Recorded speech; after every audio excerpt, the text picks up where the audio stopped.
जय हिंद दोस्तों, बहुत बहुत स्वागत है आप सभी लोगों का आपके अपने राजर्षि क्लासेस पर। मैं प्रिया आज आपके साथ डिस्कस करने वाली हूँ one of the most important topics जो कि है कॉमन टॉपिक। अगर आपने इस वीडियो को ध्यान से नहीं समझा तो हो सकता है आगे आने वाली वीडियोस आपको अच्छे से क्लियर ना हो। तो यहाँ पे हम सबसे पहले समझेंगे कि हमारा पेपर के पॉइंट ऑफ व्यू से क्या स्ट्रैटेजी रहने वाली है और हम किन किन तरीक़ों से जो आपके क्वेश्चंस हैं उनको डील करने वाले हैं। अब रह गई बात, बहुत सारे ऐसे लर्नर्स हैं जो कि हिस्ट्री के लिए अलग हैं, सिविक्स के लिए अलग, ज्योग्राफी के लिए अलग डिमांड करते हैं, साइंस के लिए अलग। तो ये सभी के लिए है। जितने भी आपके यहाँ मैंने ऊपर सब्जेक्ट्स लिखे हुए हैं, आपका इनमें से बीएड में कोई भी सब्जेक्ट रहा हो, आपका कोई भी सब्जेक्ट है, ये मैटर नहीं करता। ये जो आज मैं आपको टॉपिक्स दिखा रही हूँ, ये टॉपिक्स जो है आपके सिलेबस के एनालिसिस के बाद आए हैं कि उन सारे सिलेबस में कौन कौन सी ऐसी चीज़ें हैं जो कि उसमें क्या है आपकी कॉमन है। तो ये वो कॉमन टॉपिक की क्लास रहने वाली है। मैं कोशिश करूँगी कि मैं जो है कॉमन टॉपिक के जो आपके वीडियोज़ होंगे उनको मैं कॉमन टॉपिक बीएड के नाम से प्लेलिस्ट बना दूंगी, ताकि वो सभी के लिए जो है ईजिली रहें कि वो अवेलेबल आपको समझ में आ जाएं, मिल जाएं।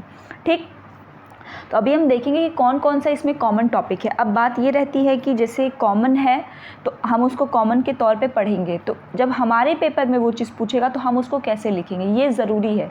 क्योंकि आपका जो कॉन्सेप्ट है, ठीक, जो टॉपिक है उसका जो कॉन्सेप्ट है वो सेम होता है, वो कभी बदलता नहीं है।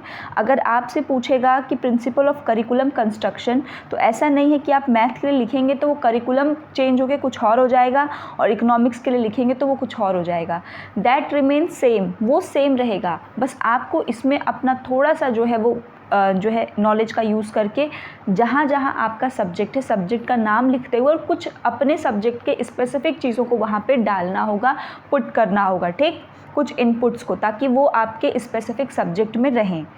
तो चलिए सबसे पहले मैं आपको दिखाती हूँ यहाँ पर कि कौन कौन सा टॉपिक है जो हमारे कॉमन सब्जेक्ट में रहने वाला है, कॉमन टॉपिक में। तो पहले हम उसके ऊपर डिस्कस करेंगे और ये जितने भी सब्जेक्ट हैं सबके लिए यूज़फुल रहेगा, ठीक है। तो इस वीडियो को ध्यान से देख लीजिए, ताकि फिर बाद में काफ़ी सारे लर्नर्स हैं जो मैसेज करते हैं कि मैम कॉमन टॉपिक में कौन कौन सा है। तो मैंने 3-4 बार बताया भी है, इसलिए मैं इसके ऊपर एक वीडियो ही बना दे रही हूँ ताकि आपको आसानी हो। और प्लेलिस्ट जो है मैं कॉमन टॉपिक बीएड के नाम से बना दूँगी और मैं उसका लिंक भी आपको दे दूँगी। चलिए, तो सबसे पहला आपका क्या है, critical study of content of. अब ये जो मैंने डैश लगाया है यहाँ पे आपका जो भी सब्जेक्ट है, चाहे मैथ से हो, साइंस से हो, कॉमर्स से हो, history, civics, geography, economics, home science, कोई भी आपका सब्जेक्ट हो, तो वहाँ पे उसकी क्रिटिकल स्टडी करनी है, prescribed at school level and it's pedagogical implications. अब देखिए, आपका जो भी सिलेबस है, आप अपने सिलेबस को ओपन करिए, उसमें देख लीजिए, यही आपका जो है पहला यूनिट है जो आपका लिखा हुआ है, उसका पार्ट एक क्रिटिकल स्टडी। कोई भी हो तो क्या होता है कि जब आप देखेंगे किसी भी सब्जेक्ट लिए तो क्रिटिकल स्टडी बदल नहीं जाएगा। तो मैं आपको एक कॉमन जिस्ट बताऊंगी कि आप कैसे उस आंसर को फ्रेम करें। उस आंसर के फ्रेमिंग में आपको जो है कुछ चीज़ें बस अपने सब्जेक्ट के अकॉर्डिंग इनपुट के रूप में ऐड करना है, ठीक। कुछ सब्जेक्ट्स का मैं करा भी दूंगी और कुछ सब्जेक्ट का आप अपने से इनपुट जो है वो यूज़ भी कर सकते हैं। बहुत ईजी है, कोई डिफ़िकल्ट नहीं है।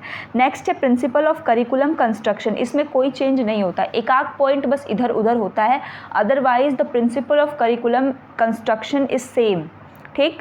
क्योंकि जो करिकुलम कंस्ट्रक्शन का प्रिंसिपल मैथ के लिए होगा उससे थोड़ा ही जो है डिफ़र आपका जो है एसएसटी वाले पोर्शन के लिए होगा। जैसे मैथ, साइंस, इन सब के लिए आप देखेंगे तो सेम होगा, कुछ एक आध पॉइंट जो है इधर उधर बस होता है।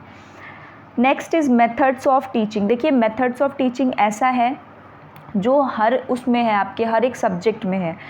अंतर सिर्फ इतना है कि आपको अपने सब्जेक्ट से, अपने सिलेबस के अकॉर्डिंग जो आपका मेथड ऑफ टीचिंग है आप उसको सर्च करके देख लेंगे। जैसे कुछ का मैंने यहाँ पे लिखा है, जैसे हिस्ट्री में है तो आपका story, explanation, project, discussion. Civics में है तो lecture, discussion, project, source. Economics में है तो आपका प्रोजेक्ट हो गया, simulated teaching, lecture, discussion, brainstorming. Geography में है तो ज्योग्राफी में तो भाई बहुत सारे आपके मेथड है, तकरीबन वहाँ पे 11 मेथड्स आई थिंक हैं। ज्योग्राफी में काफ़ी सारे मेथड्स हैं। इसके अलावा मैथमेटिक्स में भी जब आप जाएंगे तो वहाँ पे भी डेमोन्स्ट्रेशन हो गया, इंडक्टिव, डिडक्टिव हो गया। साइंस में भी आपका होगा, ठीक। तो lecture cum demonstration, lecture method, inductive, deductive method. तो ये मेथड्स ऑफ टीचिंग जो है आप अपने सिलेबस के अकॉर्डिंग, जो पेपर में पूछा हुआ है, आप उसके अकॉर्डिंग सर्च करके ले सकते हैं, ठीक।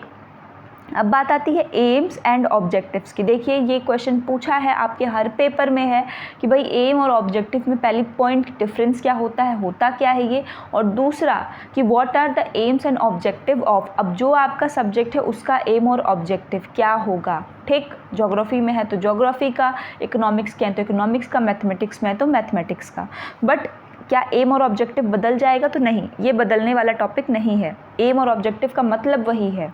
ठीक, देखिए फ़ायदा आपको इससे ये होगा कॉमन क्लास से कि जैसे अगर मैं इंडिविजुअल कराऊँ तो पहली चीज़ तो उतना टाइम नहीं है, और दूसरी बात ये कि अगर आपको ये पता है कि एम मतलब क्या है, ऑब्जेक्टिव मतलब क्या है, और 2-4 अगर आपने बुक से देख भी लिया तो आपका एग्ज़ाम में कॉन्सेप्ट क्लियर रहेगा। इन केस अगर आपको कुछ नहीं भी जहाँ आता है वहाँ आप बहुत कुछ लिख कर आएंगे। नेक्स्ट है लेसन प्लान। तो लेसन प्लान के ऊपर क्वेश्चन आता ही आता है, और लेसन प्लान हर एक सब्जेक्ट में है, चाहे वो मैथ हो, चाहे वो साइंस हो, चाहे वो कॉमर्स हो, चाहे वो आपका होम साइंस हो, सब में आता है। लेसन प्लान के टाइप्स कौन कौन तरीक़ों से हम बनाते हैं वो, और कभी कभी लेसन प्लान ड्रॉ करने को भी, तो ये आपका कॉमन है। Next is teaching ads. एक क्वेश्चन आपके TLM से भी यहाँ पर देखने को मिलता है कि उस सब्जेक्ट स्पेसिफिक में कौन कौन सा TLM है। तो आपको पता है कि बहुत सारे TLM कॉमन होते हैं, कुछ एकाक सब्जेक्ट में आपको जो है, एकाक क्या मतलब हर एक सब्जेक्ट में कुछ ऐसे भी TLM होते हैं जो स्पेसिफिक होते हैं, उस सब्जेक्ट के लिए ही होते हैं स्पेशली, तो उनको भी आपको देखना पड़ेगा।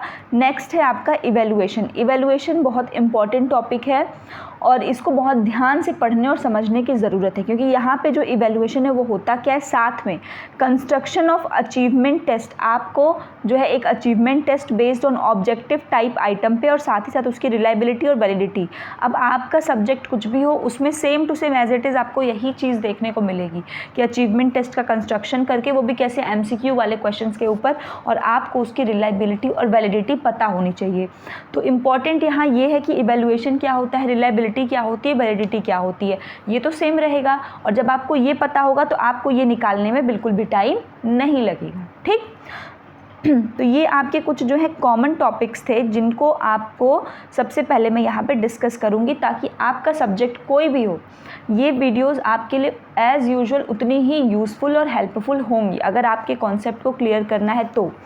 अब बात रही जो बचे हुए टॉपिक्स हैं कि उनको कैसे करेंगे, तो देखिए मैं कोशिश करूँगी पहले तो यही जो आपके वीडियोज़ हैं ये भी जो है काफ़ी इम्पॉर्टेंट है, और मैक्सिमम आपके जो है सिलेबस को कवर भी करते हैं। अगर आप इनको भी ध्यान से देख लेते हैं तो भी आप आराम से अच्छे मार्क्स लेकर आ सकते हैं।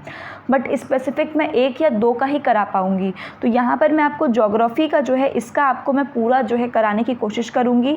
इसके साथ ही मैं कोशिश करूँगी कि आपको जो है मैं इकोनॉमिक्स या फिर हिस्ट्री सिविक्स में से किसी एक का जो है और करा दूँ। तो हालांकि इससे आपका मेजॉरिटी आप देखेंगे कि आपके हर एक यूनिट से एक क्वेश्चन जो है वो कॉमन में लिया गया है।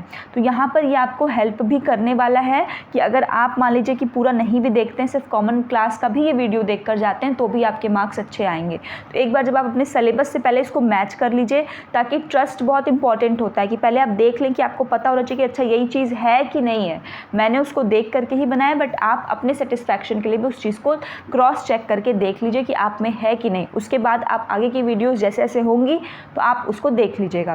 ठीक, इसके साथ ही जो है जुड़े रहने के लिए अगर वीडियो पर पहली बार विजिट कर रहे हैं तो चैनल को ज़रूर सब्सक्राइब कर लें ध्यान से। बगल में बेल आइकन होगा, उस पर ऑल को क्लिक कर दें ताकि हर वीडियो की नोटिफिकेशन आप तक इजीली जो है पहुंच जाए।